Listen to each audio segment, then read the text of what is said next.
And to introduce Vidya, I know Vidya for a very, very long time. Although this is the first time or just the second time I'm actually speaking to her.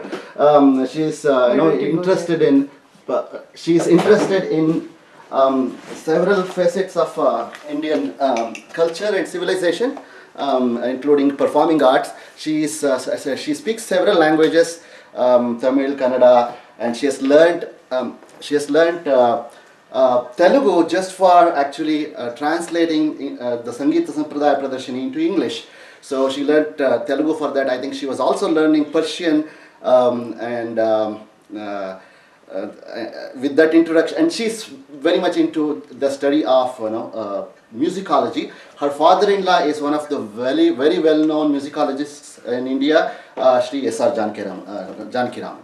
Okay, with that introduction, I will leave it to Vidya to talk about some of the interesting aspects from the music-related chapters in the Natya Shastra.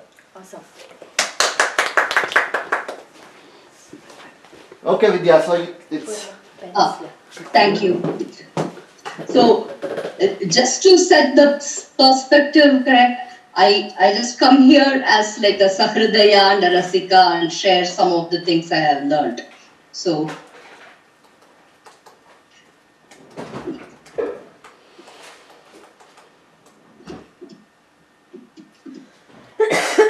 before I begin, I would like to give you a brief, general few points. This may seem as a digression, but this is very important to understand the structure of this text.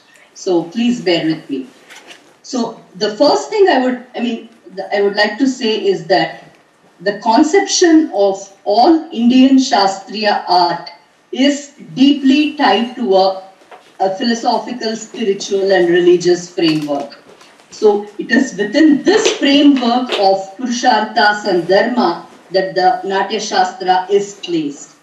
So today, things like questions like, was our music sacred? Was our music, all that becomes moot because this framework of these four Purusharthas, Dharma, Artha, Kama, that itself gives you a lot of scope for variety.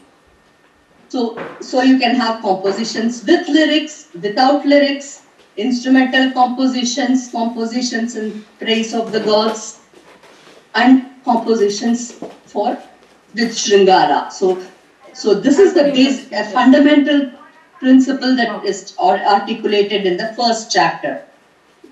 Then the second thing I wanted to touch upon is how should we study these ancient texts on music?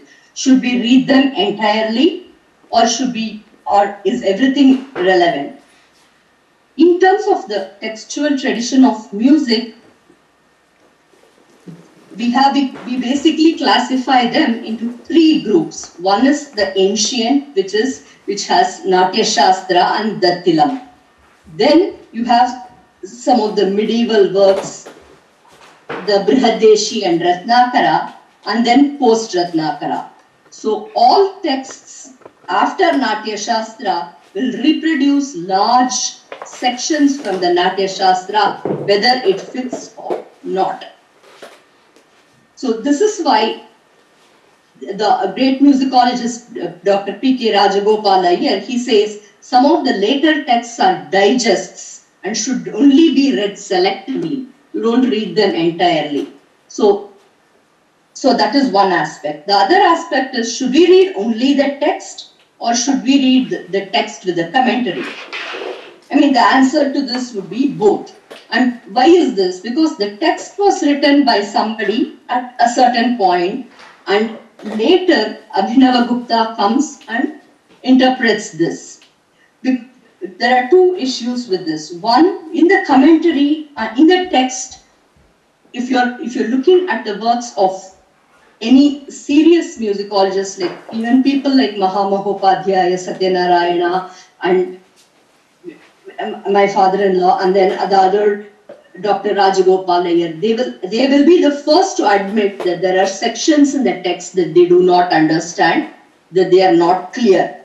So there will be some portions that we will not understand, and some portions which even the commentator will not understand.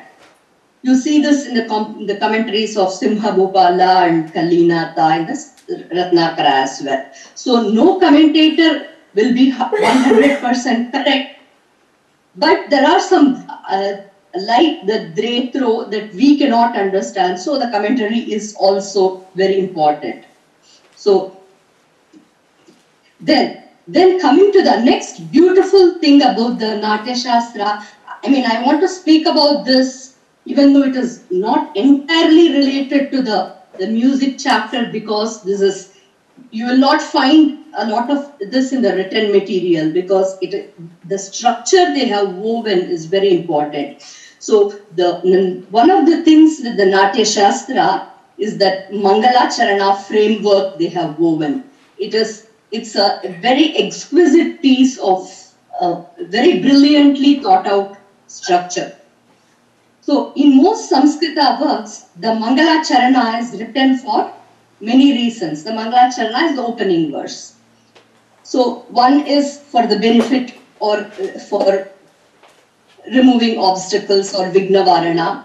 And this Mangala Charana verse accomplishes three purposes according to Dandi. In the Kavya Dasha, he says, you can do a Mangala Charana for Ashi. Ashi is benediction, as in Sarve Santu Niramaya, all that kind of a Mangala Charana. Then you can have a Mangala Charana which is Namaskara, which is your Namaskara to the chosen Devata. Then you have something called Vastu Nirdesha. The Vastu Nirdesha briefly touches upon the topics that the text contains. But there are some skilled authors who can write a Mangala Charana which does both the Namaskara and the Vastu Nirdesha in a very, with a built-in Slesha. That is what people like Abhinava Gupta do. So, and the other aspect is, I mean, today we know that everybody is familiar with quotations like all the world is a stage and all men and women are actors.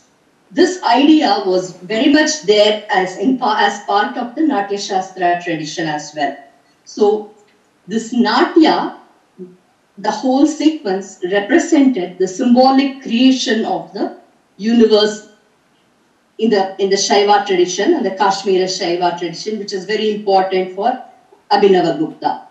So even in his Paramaguru Uttaladeva's works, you have this representation of the seed of the universe blossoming by creation by Shiva. So because of this, he weaves a web with this Mangala Charana.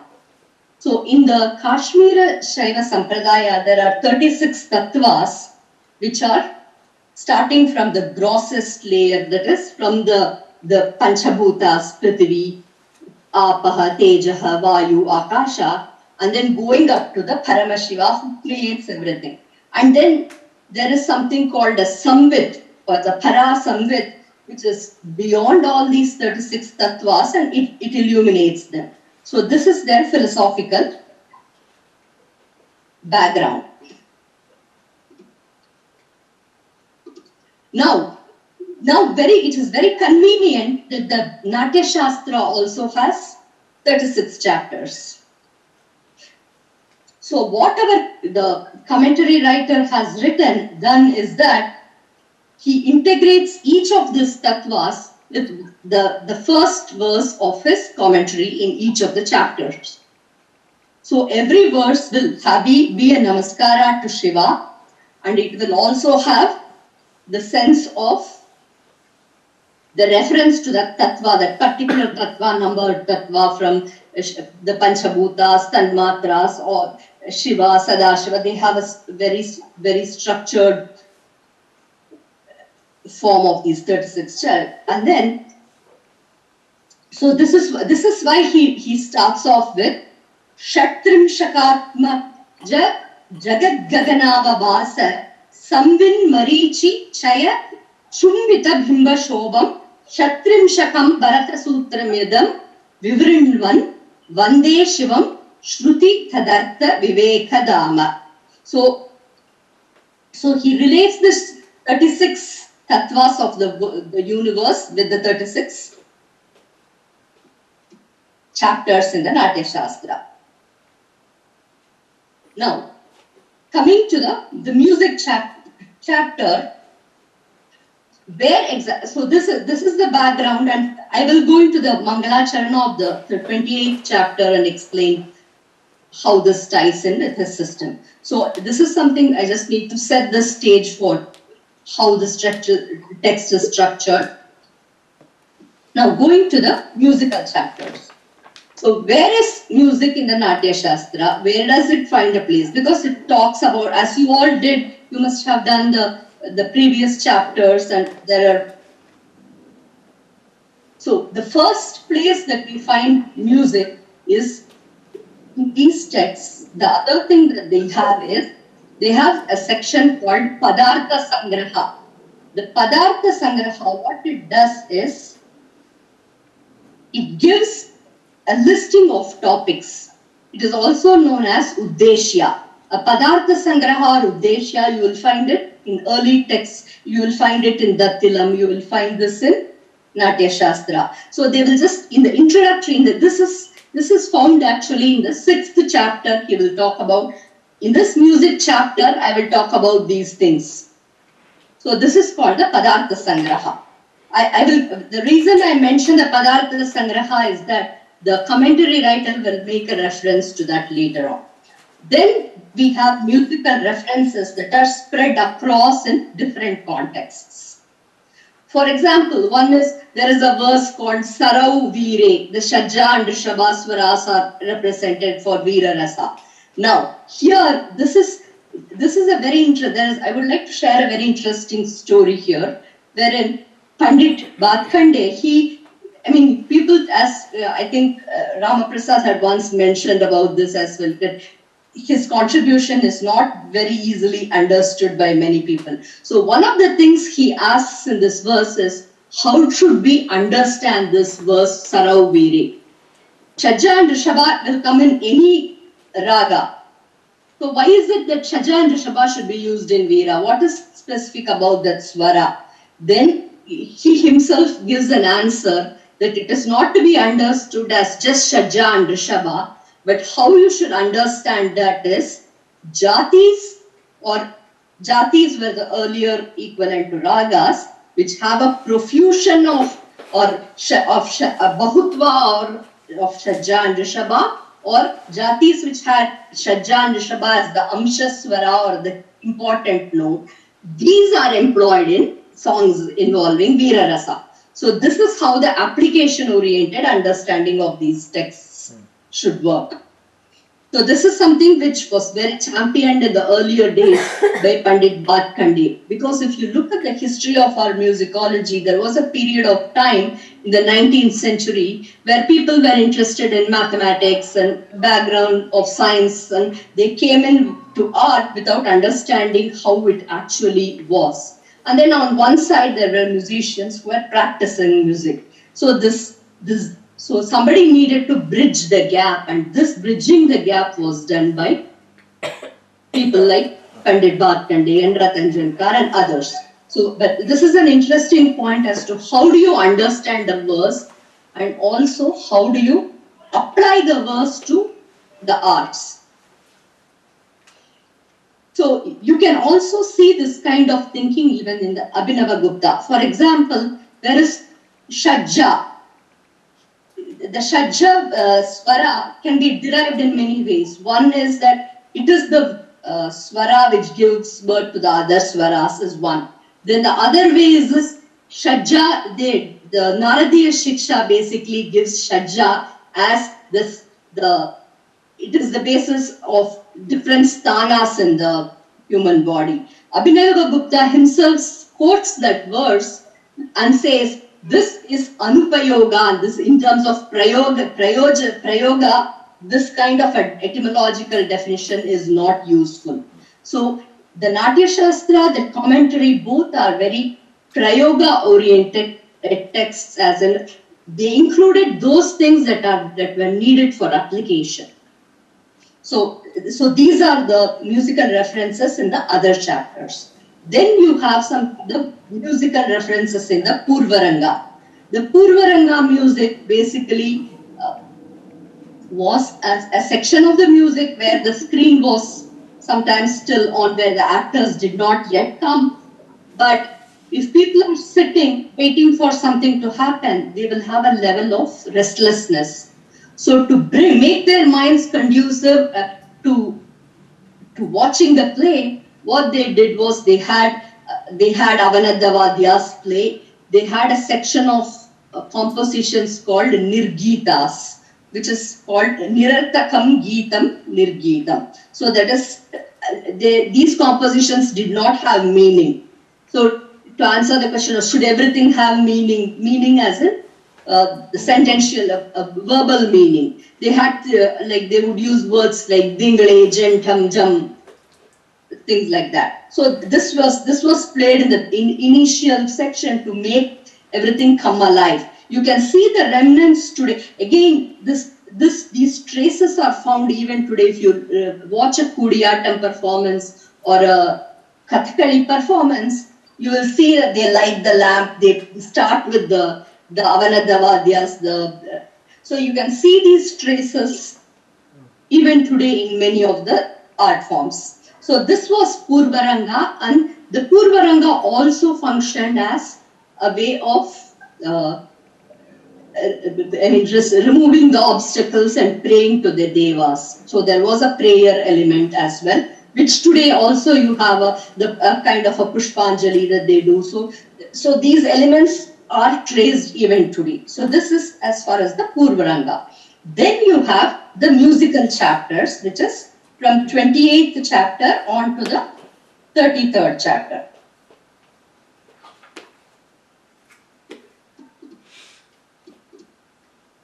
So the 28th chapter is called Jati Vikalpanam, or it contains all these terms that are used in music. For example, any music, when they talk about music, they don't talk about it in abstract. A musical text will talk about a musical system. So every term will tie into that system and not stand out. So the system of music in the Natya Shastra was primarily the Jati Sangeeta. Just like today, the system of music we have is Raga Sangeeta. So Raga is the basis. There they had the Jatis. But the difference between our Jati, the Ragas today and the Jatis were given like an abstract class with a set of concepts where it's not like a Jati was just singable. There was only representative songs that were singable, and then there were different types, and so that was the mode. There was no concept of singing a Jati as such, at least in Natya Shastra. Later on, only in the Sangeeta Ratnakara, you have something equivalent to today's Alapana. So that is a different issue. So the Jati Vikalpanam is the 28th chapter. Then you have the Tata Atodya Vidanam, which is the instrumental music forms, the Nirgitas, types of instrumental music playing. Then you have the Sushira. Sushira is the wind instrument. Then you have the Gana Vadya and the Taladhyaya, also known as the Talas chapter. So this had what are the musical forms in the music, and then the various Tala concept. The way they saw Tala here is a very, very beautiful idea. Tala, the way they viewed Tala as it did two functions. It marked the starting. You think of time as like a flow or a flowing time as almost like a flowing concept of time. And what Tala's function is that it puts these punctuations in time. They are just Tala is a time marker. That was how they conceptually looked at Tala. Then you have Dhruvagana. So the Natya Shastra treats of music as such, the music as a concept. Then not all music is used in, all these concepts were not used in the actual play. For that, only Dhruvaganas were used. So those Dhruvaganas were basically songs used in the play and within and pertaining to the plot of the play. So those were the Dhruva Ganas. So there are types of Dhruvas for an entry, a song accompanying the entry of a character, Praveshiki Dhruva. I mean, which you find in any drama today. I mean, any musical, you will find this use of music. Then you have, finally, the chapter on Avanadha Vadyas, which are the skin-covered instruments, like the drums. So this is the background of all the chapters in the Natya Shastra. So now we go into the chapter 28, and I'm going to just touch briefly, because it is, rather than giving you an overview, I thought I would go into some elements of chapter 28 alone, so that it will help us to understand how to study the text. So again, going back to the Mangala Charana of chapter 28. So it says, Madhyamaswaram ushanti yad vashat nada shatkam uditam sopiyad vilasitam kalatmakam tam namami shishiramshu mandanam. So now he uses this Madhyamaswaram ushanti. Ke ushanti, who ushanti means to like or to favor. So again, there are three ways of understanding this verse. The first is going back to his philosophical approach that we talked about. That is why I had to mention that. So now, Madhyamaswaram ushanti means, so somebody likes the swara Madhyama, and because of this, the other swaras are born. But today we have only called Shadja as the basis of the swaras. It is not Madhyama that gives the other 6 swaras. So how do you understand this? This is a conundrum that you face. Now, so the way this is interpreted is like that. So you have these 4 kinds of vak, para, pashyanti, madhyama and vaikari, where para is an undifferentiated mass of sound.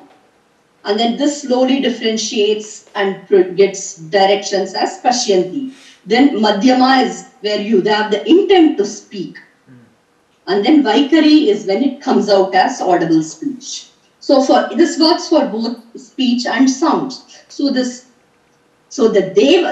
basic understanding is that devaha madhyamaswaram ushanti. So the devas like the madhyamaswara because it becomes vak or spoken speech, and the nada should come out of the 6 places in the body, that because of that the vaikari sounds arises. So that is the first line. Even that madhyamaswara, it adorns the Shiva who is Kalatmaka. The Kala Tattva. Kala is something kind of limited aspects. It is one of those 36 tattvas. So as the big undifferentiated Shiva has the power for understanding anything, whereas we are limited by these parts. So that each of these parts is called a Kala. So that Kalatmakam, and who is Kalatmakaha? Shiva is Kalatmaka. So this Madhyamaswara, or the speech which will become articulated speech, adorns this Shishiramshu Mandana Shiva, who is Kalatmaka. This is the first interpretation. Then the second interpretation is that the Madhyamaswara in ancient, not in the Natya Shastra, has a very interesting role to play. So in the music of the Natya Shastra, for example, there are some swaras you can leave out and sing. The Madhyama, today we have ragas where you don't have Madhyama. Whereas in ancient music, one of the key things in some of these, the jatis that you sung, where the Madhyama should never be left out. It was one of those swaras where Madhyama was always, for example, in the 28th chapter in the Natya Shastra, there is a shloka that says, Na madhyamasya nashaka kartavyaha kadachana. So the Madhyama should never be left out or skipped, because saptaswaranam pravaro hi anashi chaiva madhyamaha. So Madhyama is anashi, that is you cannot destroy it, you cannot remove it, you have to sing Madhyama. So that is what he is hinting here in the musical sense of the verse. So he says, so everybody likes Madhyama Swara because it actually causes, the musical aspect is not very completely, in fact, it is not completely explained. Some people have tried to explain as to, then how do you explain the Yadvashat Nadashat Kamuditam? So yes, Madhyama is Avinashi, it is important, you don't leave out. But why does Madhyama produce the other notes? So that aspect has, that Yadvashat Nadashat Kamuditam is not, so far, at least among the people who have written on this topic, that part has not been explained. But perhaps he is talking about one specific jati or something that he has in mind. That is why I said there are some aspects that are still not extremely 100% clear, but we try to make sense of the meanings. So, and then Sopiyad Vilasitam. Now this kala is actually the kala which is, it is, that Madhyama Swara is also part of this kala or art, and the Madhyama Swara, the Swara Madhyama, the note Madhyama still adorns Shiva. So that because Shiva is the Avinashi or Anashi, and Madhyama is Anashi. So this is why I said every chapter he has something like this. So this is how the chapter 28 starts. Then it goes into the Atodya Vidim Idanim Vakshyamaha. Atodya Vidhi is, Atodya means instrument, Vidhi is the rules pertaining to, and Vakshyamaha is we speak. Again, if you know that, I mean, one is the plural Vakshyama. Most of the times in our text, there is no I here at all. It is always a we or always a our Guru Parampara. That is another thing which I find very beautiful here. The I is a very modern, contemporary thing where the I is given that importance. So this is Vakshyamaha. Then, so how do you understand Atodya? It is not a common term today. I mean, Atudyate anena iti Atodyam. Tud is the dhatu. Tud means to strike. Tudati is striking. So any vadya you have to make whether it is a tantri vadya, veena or a violin you still have to strike the bow, or striking doesn't mean literally striking, but the aspect of touching in some cases. So you have to contact and then you produce that. So that is why this is called Atodya.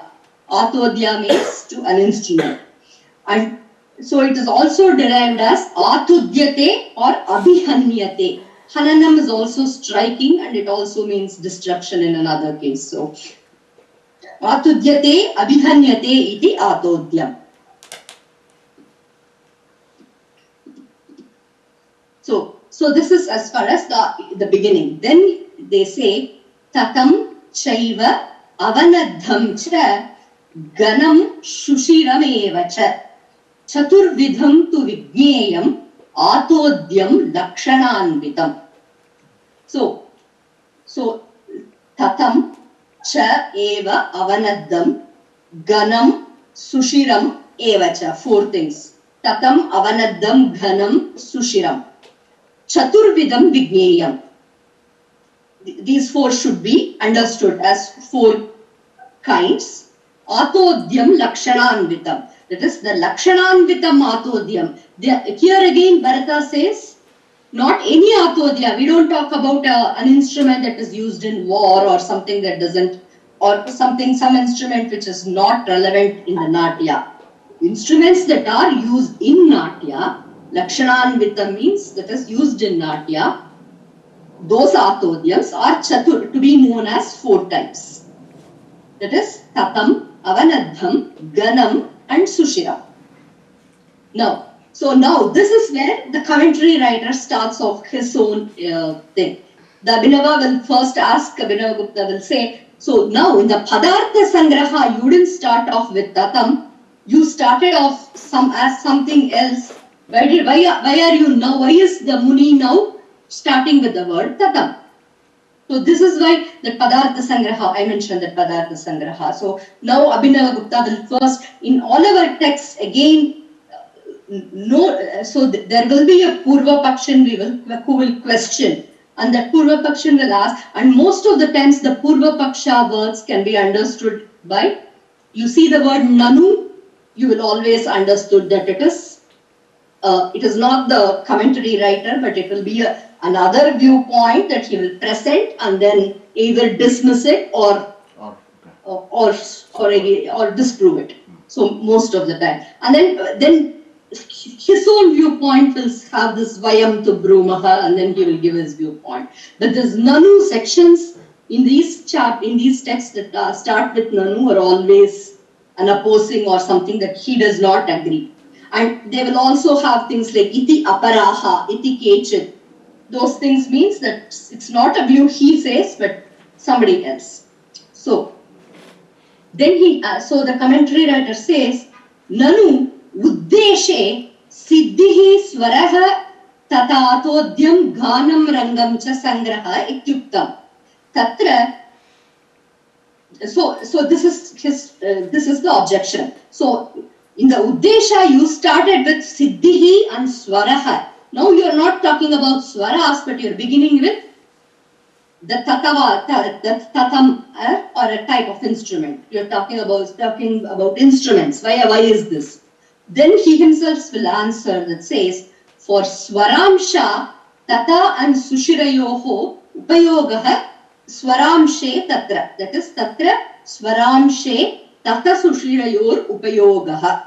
These Tata and Sushira are used primarily to bring out the Swaramsha. Swaramsha doesn't mean a Swara here, but the melodic aspect.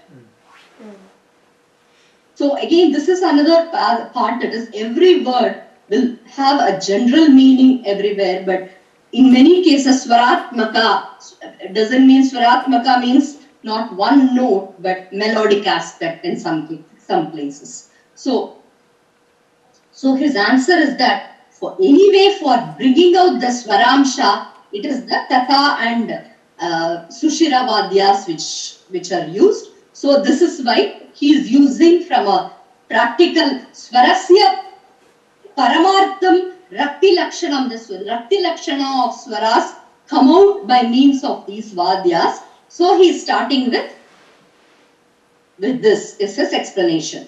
So he does this, and then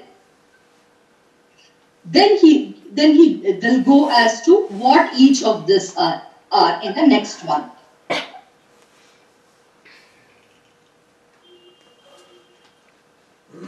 So the next one, so we have these four terms, Tatam, Avanaddam, Sushiram and Ghanam.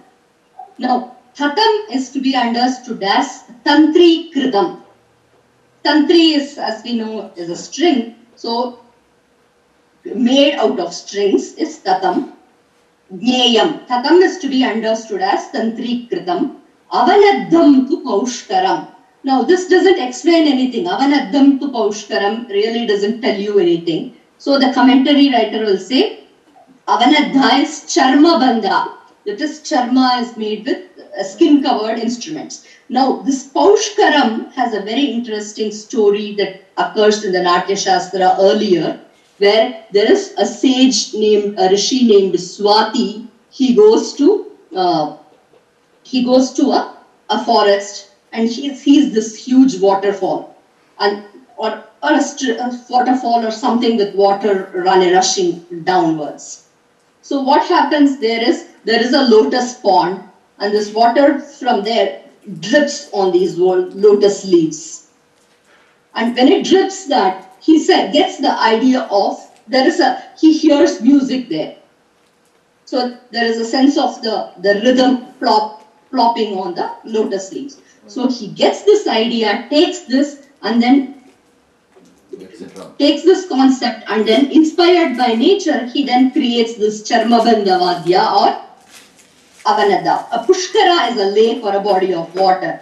So based on this story, the Pushkara the Vadyas which were inspired by this Pushkara visit of Swati were known as Paushkara. So this comes elsewhere in the Natya Shastra. That is why he doesn't explain further. So Avanaddam tu Paushkaram. So this part is done. Then Ganam Kalastu Vigneyaha.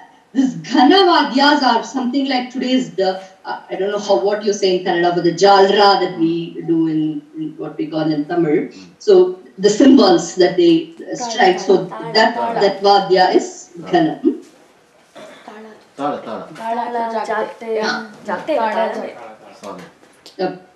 And then Sushiro Vamsha Uchyate. Vamsha is flute. So Sushira is basically flute. Now, so this is fine. Now, then he will say, what is Ghanam? Ghanam has no relation to the melody, but it just functions for the punctuations of punctuations in the music. So, and again, Ghanam, the word Ghanam comes from Hanyate, the Hananam is striking. And then the other way he explains Ghanam is because of Ghana is something that is dense, because there is no hollow in that. Mridanga will have hollows, every other instrument will have hollow space inside, whereas these cymbals are heavy. So, Murti Katinyenava, he says, because there is Murti Katinya, or the hardness of form, it is called Gana, or is it called Gana because it is struck, Hananan. So now, the next thing that he goes is, so this Tatam Tantri Kritam Niyam Avanaddam tu Paushkaram Ghanam Talastu Vigneyaha Sushiro Vamsha Uchyate. Now, then he will say about, so now the other questions, because this is, the mode of commentary is to question each verse, understand and do a deep dive. They will say, so why should you really have Tatha, if you are saying that melody, they are both functioning together for the sake of melody, why can't you have that the flute and the string instrument in one group? Why do you want two groups for that? They are both functioning, the practical application, they are both have a common function. So this is the question that is raised in the commentary here. So why should you distinguish between the string and the flute when they are both going to do a common purpose? Then there Abhinava Gupta says, here is where I think you can see that he was a very practical musician, because he says, yes, I agree that both of them are Swaratmakatva. But the veena is tunable. A tantri vadya is tunable. So even somebody who is, for example, somebody who doesn't have a lot of swarajnana will generally be able to get the swaras in a string instrument as compared to a flute. So this is a practical.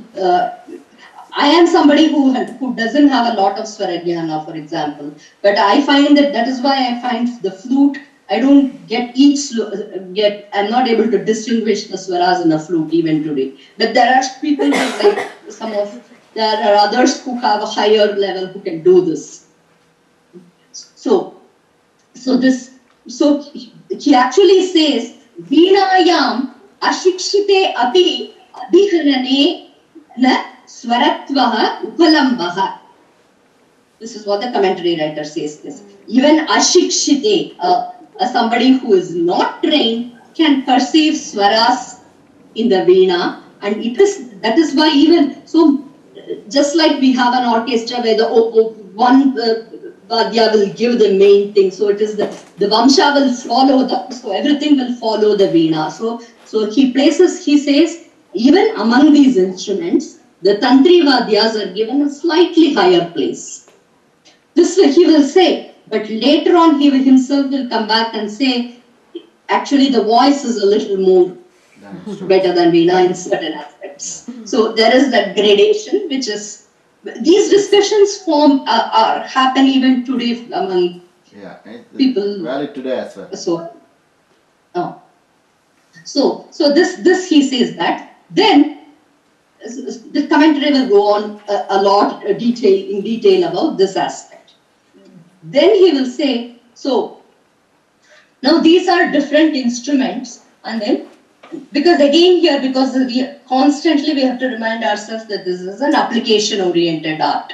So prayogaha trivido hi esham prayogaha trivido vigneyaha.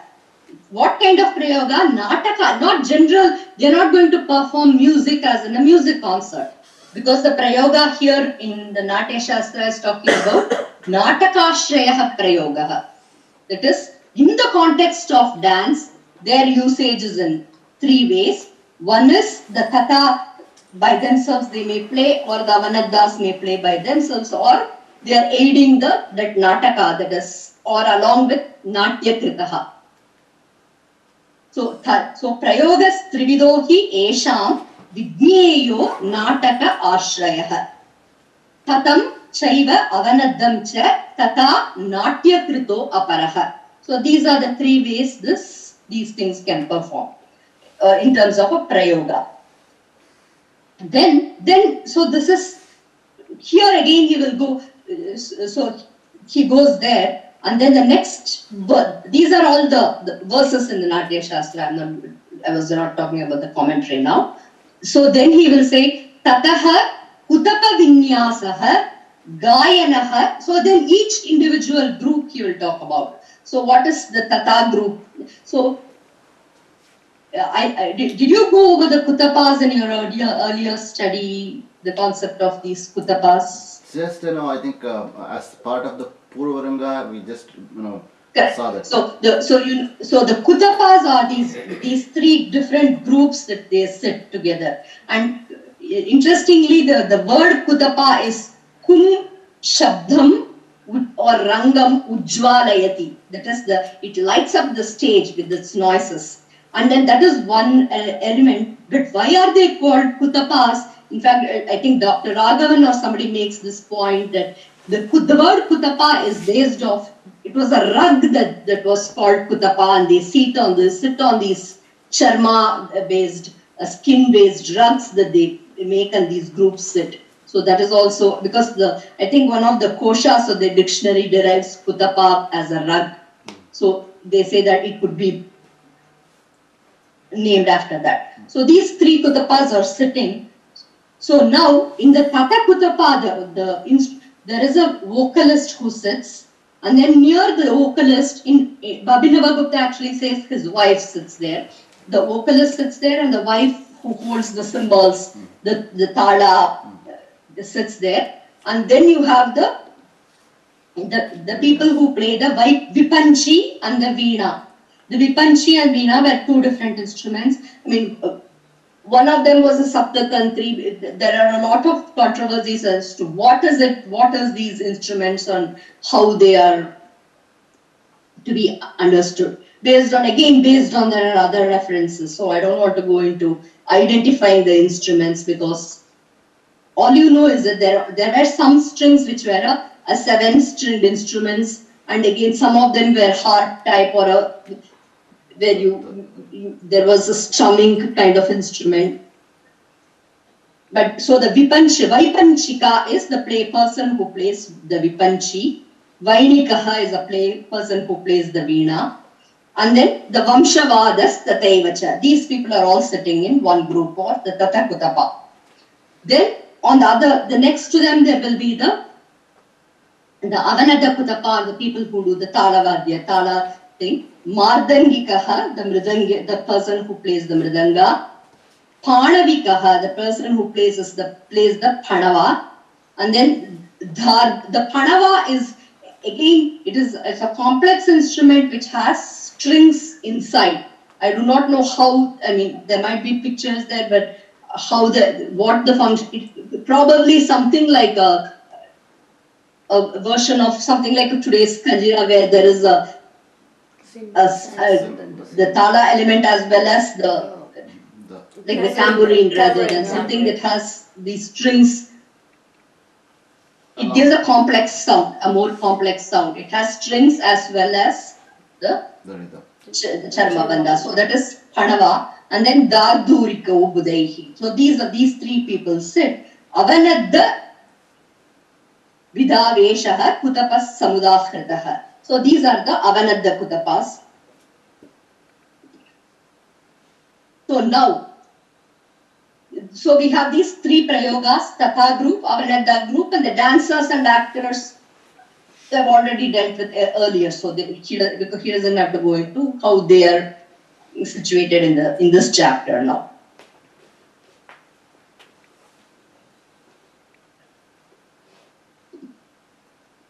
So now the next question is, what should these people do and what are they doing? Are they performing for music or are they what is the purpose? So here he says, Evam Ganam cha Vadyam cha Natyam cha Vividhashrayam. So this Ganam, the voice comes from a completely different set of a place. Its Adhara or Ashraya is the human voice, the Ganam. Then the Vadyam is coming from the string or the Charma. So that is its Adhara or the place where it resides. Then Natya is completely different. So these Ashrayas or the substratum or the base of these three things are all different. But they still have to do one unified purpose. They cannot all work together, work in a separate on their own. So the unified purpose is very important for the siddhi or the success of the Natya. So that should be. So sometimes, as today also we find that everything has to compromise for the sake of that unified purpose in a Natya performance, where we may have. This is very common among music people. Some of us complain that the music that we hear in the Natyas don't measure up. The Natya is extremely good. We have complaints about some performances that mismatch is there. So that is because you cannot have one element alone shining up, but everything has to be in service of the overall performance. So that Vividashraya things have to come together. For that he gives a very beautiful metaphor called Alata Chakra Pratimam Kartavyam Natya Yogtrivihi. The Alata Chakra is, this is something, there is a stick, like you have a fire stick, and if you spin the stick, that stick will give a one unified circle. This is something that children, we play these things. That is, you have you do that with even the thing that you get for Deepavali. The thing you spin it, you get an imaginary circle. This Alata Chakra is, so even though it is one, you're getting a complete. They're performed. Even if the stick is three shaped and you spin, you will get a single shape of a fire. This is the fire brand. This Alata Chakra is a very, very old Indian metaphor that is used in the Upanishads, where the many become one. For that, so it is used in across, and it is used in Vakyapadiya, where the Shabda is actually many words, but it is one, the Shabda Brahman. So this Alata Chakra is a very, very old Indian metaphor across text. So similarly, in terms of a Natya performance, Ganam, Vadyam, Natyam, these Vividashraya things, Vivida is various, Ashraya things have to come together like an Alata Chakra Pratimam and come, he specifically uses Alata Chakra because these are actually in reality different things.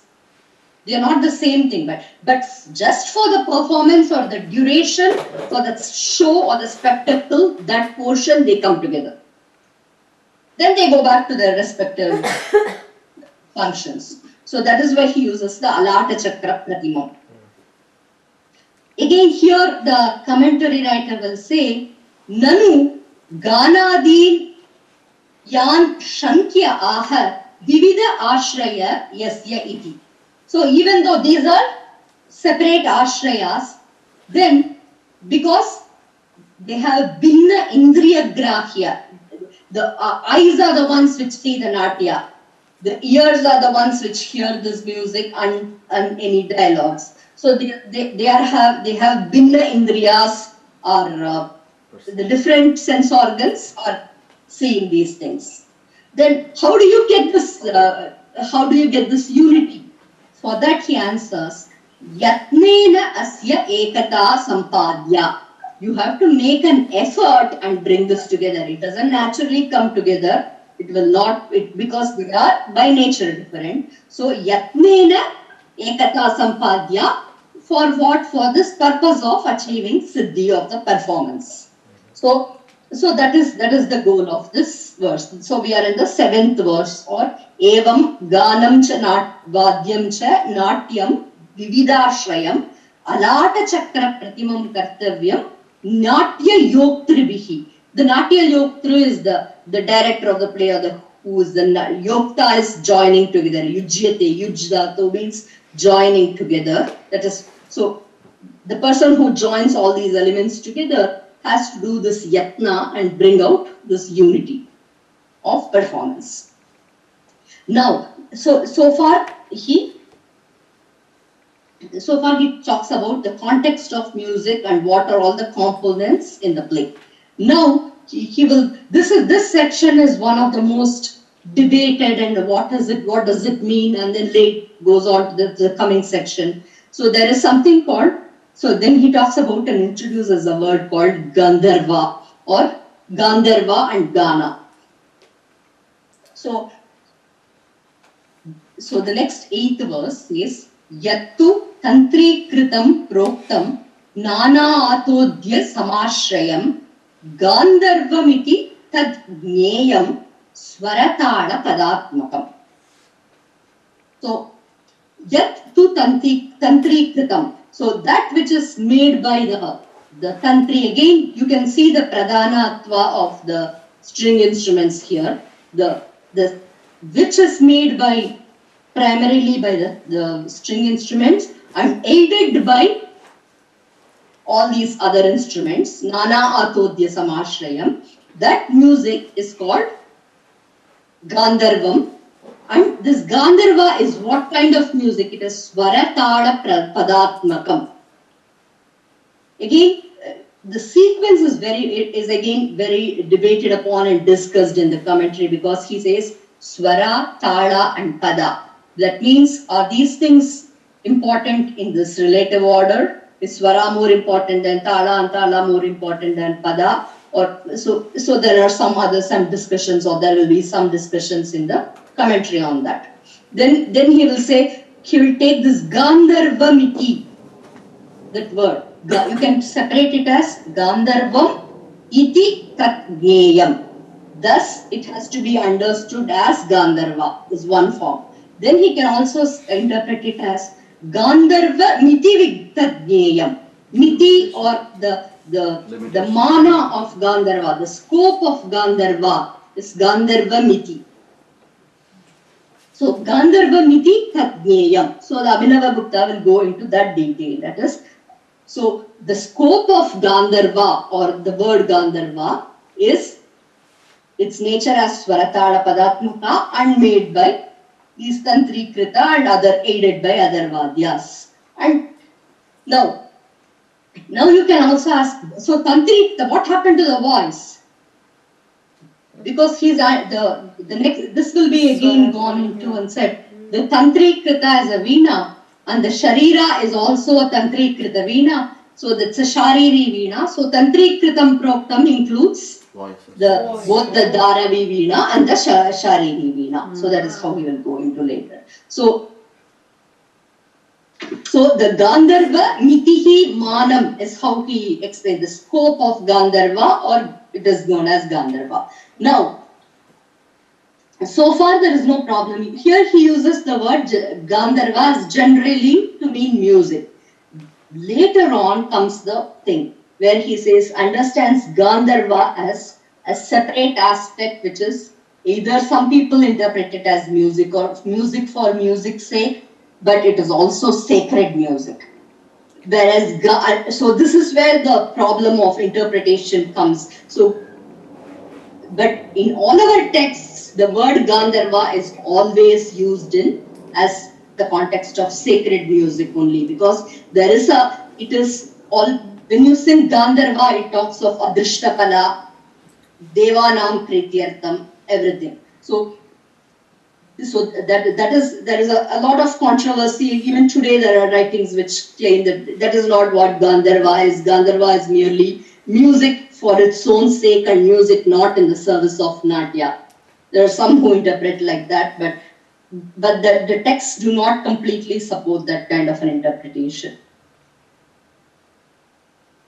But however, Abhinavagupta will say that in Gandharva the swara will be pradhana, where, and in Ghana it is in the context of dance, that only that you can take. So that is why I said sometimes with our texts the problem is, if you take it yathartha, it is as it is, you will understand something. But then when you take the text and try to understand and interpret into something, a theory, then it falls in a, perhaps is this what he said, or is it not what he said?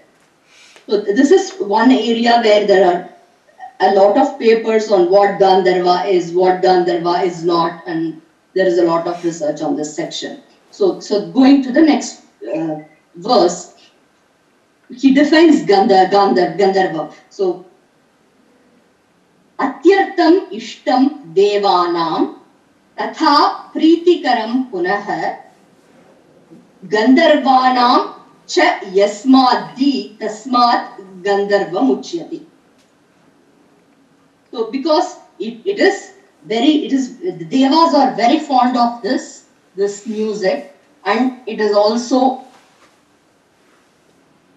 a favorite thing of the Gandharvas. So this is why it is called the celestial musicians are the Gandharvas. Here, in the commentary, there will be a reference to the story where there is a very, very interesting and important Vedic story here, where the Gandharvas or the celestial musicians, they take the Somarasa and go and take it away. I think the Gandharva named Vishwavasu takes it and hides it.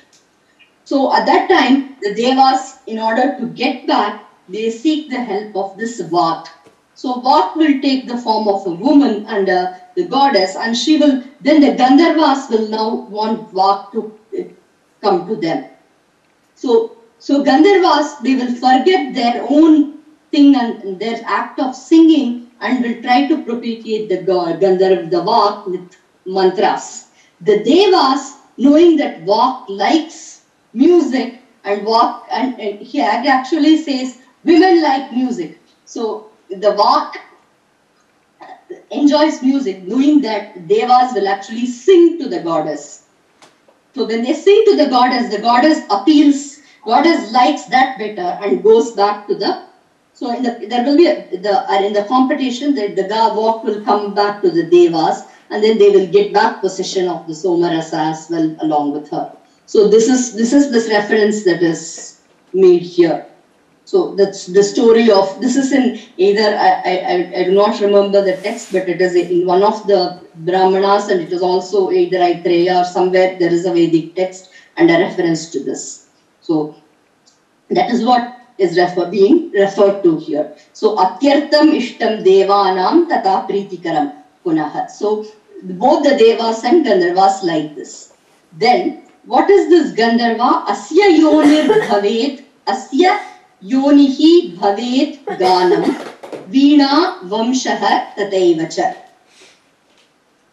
So etesham chaiva vakshyami vidhim swara samuktitam. So this is where then he says, ganam here, again, when we said Gandharva is music proper and Gana is Dhruva Gana, that is not what he's talking about here.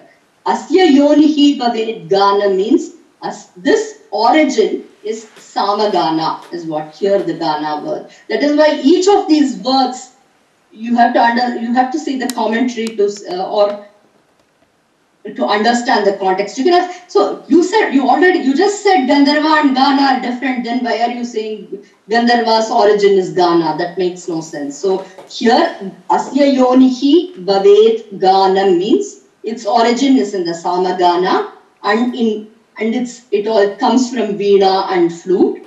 And I will also talk about these in the forthcoming shlokas. So then he says this Gandharva Trivi, then he goes into the Gandharvas and what are the three types. After this, the chapter will move on to Shariri and Dharavi Veena. So the swaras have two adhishtanas or bases from which they come. One is from the Sharira and other is from the Veena. And then he apportions this vocal music content, the Veena music content as differently.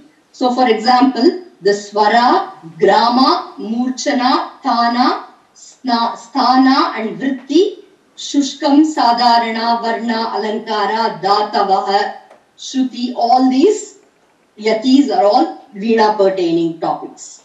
Then the voice pertaining topics are Swara, Grama, Alankara, and then Swara, Grama, Alankara, Varna, Sthana, and Jati, and then Sadharana. These concepts only apply to the vocal. So he apportions this.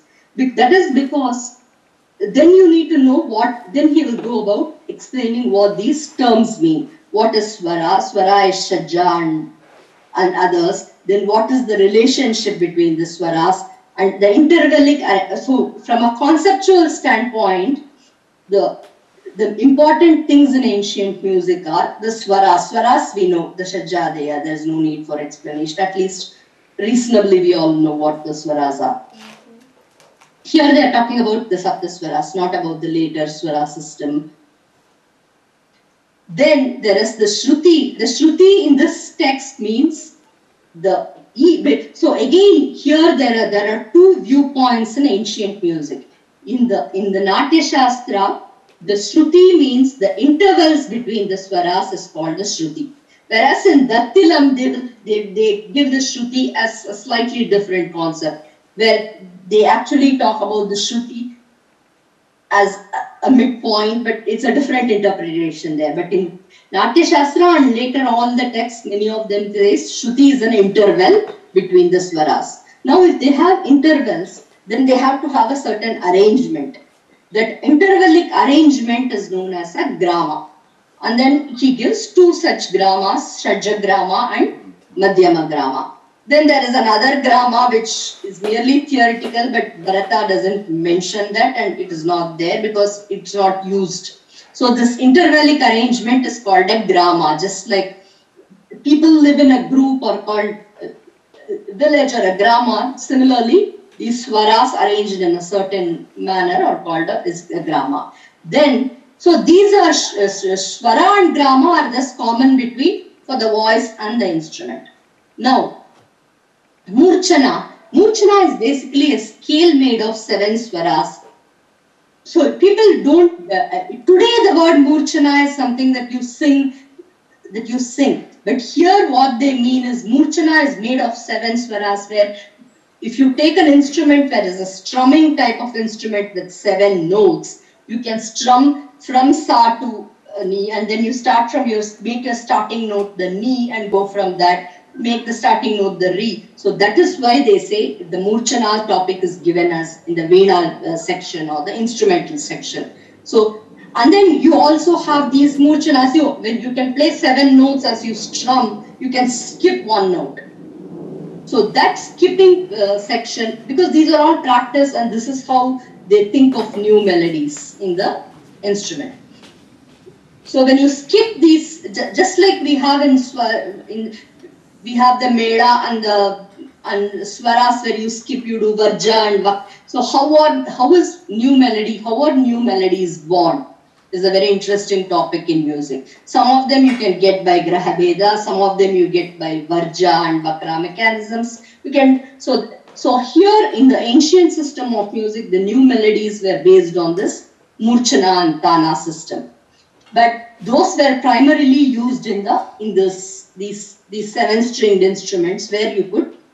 So that is why he's talking about Murchana and Tana is simply, if you have a Saregama Dani scale, you skip one note in the middle, then you call it a Tana. It can be a Shadava, Audava, and so these are all the Tanas. And then you can have the scales which are straight and which have some Vakra. So these are all, because they are not, you don't just sing these sets of notes randomly in a voice. Because here what is being presented is a song. That is the context, song or certain melodies. There is no, so you don't randomly go and sing the 7 note in the context of a performance, whereas in the context of an instrument it occurs. So that is a significant aspect. Then there is something called Sadharana. Today what we call as foreign notes, notes that are intermediate, like the Antara Gandhara and Kakali Nishada were basically called Sadharana Swaras at that time. So this is the Sadharana is common between. So he talks again of a very interesting idea or a metaphor to understand this Sadharana.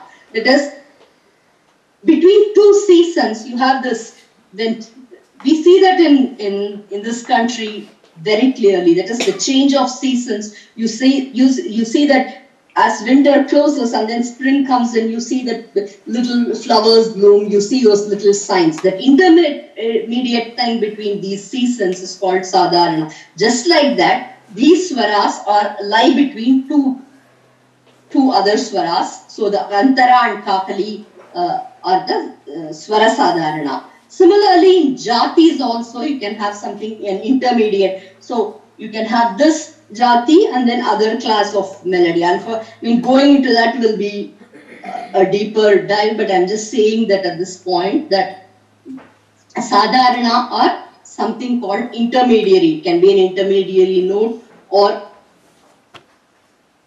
an intermediary melody that you get out of 2 major melodies. So these 18 melodic classes are called jat. Then they go into the jatis, the 18 melodic classes, and the representative song in each of these jatis will be called a jati gita. And then just like another thing that comes for today, how do you classify, how do you define the lakshana of a raga? A raga, we have one swara as a predominant swara. It will have an amsha, it will have a starting note. So all these jati lakshanas are mentioned in the Natyashastra. So that is something that you can directly trace from what came from there and it prevails in the current thing, but in a different form. So this is again to say that you can never say that today's music has no connection with the past. Today's music has lots of these individual connections, but the connections will not be obvious. It will be, but they are very much there. That is the position we have to take. Just because something doesn't exist, it's like, it's the same connections between a bird and a dinosaur. You cannot say that there is no relation, but it is modified and you cannot just perceive it unless you really go and study these compositional forms or these separately. So this is as far as this goes up to the first 15 shlokas. Then they will go into the Vadi Samvadi and how the Shruti Antaras and so on.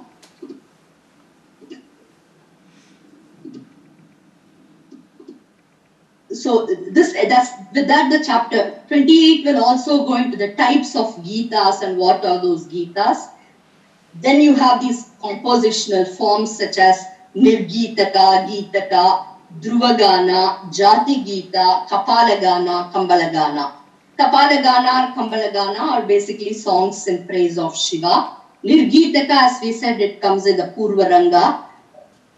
They are just meaningless syllables. They start to energize that performance. Then Gitakas are again songs which are Nibadda, that is made with some lyrical meaning. The Dhruvaganas are the 7 which come in the context of the dance. And then Jati Gitas are the basis for these music. So now, these are the other chapters that we'll deal with. I mean, again, going back to the Dhruva Gana, I just wanted to basically tell you about the Dhruva Gana alone because it is very relevant to today's Natya as well, and then conclude. So the one is this Praveshiki Dhruva, which is when a character enters, there is a song. Then Naishkramiki is when a character exits a scene, there is a song. Then you have something called Prasadiki. This is for an emotional state. When somebody is happy, to express that you burst into a song. This you see it in movies, in any place.